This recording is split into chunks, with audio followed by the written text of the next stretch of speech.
News, বাংলায় খবর, বাঙালির খবর। এরা চুরি করতে করতে কোন জায়গায় পৌঁছে গেছে। আজকে তো এই জেলায় এসে আমি প্রথম জানতে পারলাম, নতুন জানতে পারলাম, যারা ভালো মানুষ অর্থাৎ আমার মতো আপনার মতো সুস্থ স্বাভাবিক তাদেরকে নাকি প্রতিবন্ধী কার্ড দিয়ে দিচ্ছে। কি সত্যি কিনা? হ্যাঁ ভগবান, চুরির একটা লিমিট আছে। আপনারা চিন্তা করবেন না, সমস্ত কাগজ আমাকে দিন, প্রয়োজনে এরও সিবিআই তদন্ত করে বঙ্কিম হাজরাকে জেলের ভেতরে পাঠানোর ব্যবস্থা করা হবে। আরে এই প্রতিবন্ধীদের টাকা কি মমতা ব্যানার্জির টাকা নাকি? কেন্দ্র সরকার টাকা পাঠায়, মমতা ব্যানার্জি নয়, মোদি টাকা পাঠায়। সেই মোদির টাকা যদি কেউ চুরি করে বেআইনি ভাবে যাদের পাওয়ার কথা না তাদেরকে পাইয়ে দেয়, আমি এই মঞ্চ থেকে গ্যারান্টি দিয়ে যাচ্ছি তাদের জেলের ভেতরে ঢুকানোর ব্যবস্থা আমরা করব, সেই ব্যবস্থা আমরা করব। এখন তিহার জেলের ভিতরে মুকুলদানা গুনছে, হরি হো দিন তো গেল, সন্ধ্যা হলো, পার করো আমার।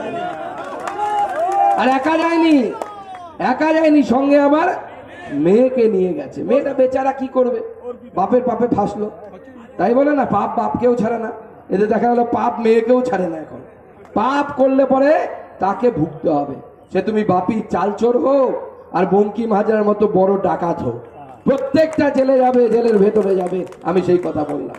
আজকে মুড়িগঙ্গা নদীর ব্রিজ থেকে শুরু করে নদীবাদের সমস্যা, আমি শুনলাম কপিল মুনির আশ্রমের সামনে 19 কোটি না কত কোটি টাকা স্যাংশন হয়েছিল, সব নাকি জলের মধ্যে ভেসে গেছে।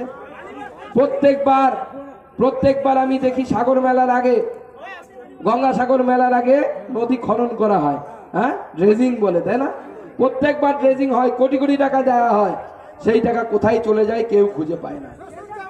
আপনারা কাগজ জোগাড় করুন।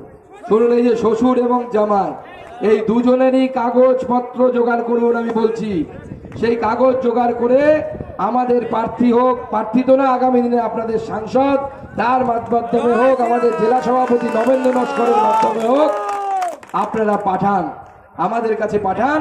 হাইকোর্টে গিয়ে আমরা সিবিআই তদন্তের অর্ডার নিয়ে এই চোরেদেরকে জেলে ঢোকানোর ব্যবস্থা করব।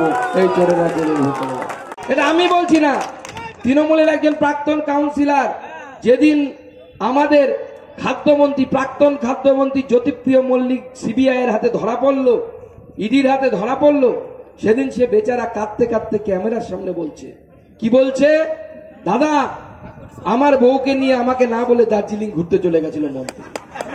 কি এটাকে বউ চুরি বলা উচিত কিনা? তো এরা বউ চুরি থেকে শুরু করে পায়খানা চুরি, কোনো চুরি বাদ রাখছে না।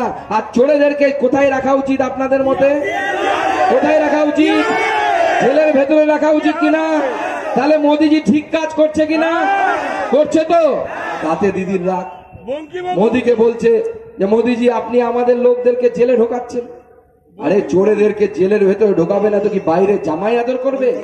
ওটা তৃণমূল কংগ্রেস করে।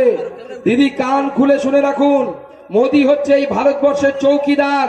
যতদিন নরেন্দ্র মোদি আছে ততদিন চোরেরা চুরি করলে জেলের ভেতরে যাবে, জেলের বাইরে থাকতে পারবে না, সে জেলের ভেতরে থাকতে হবে। আমাদের খবরগুলি নিয়মিত দেখতে চ্যানেলটি সাবস্ক্রাইব করুন এবং বেল আইকনটি ক্লিক করুন।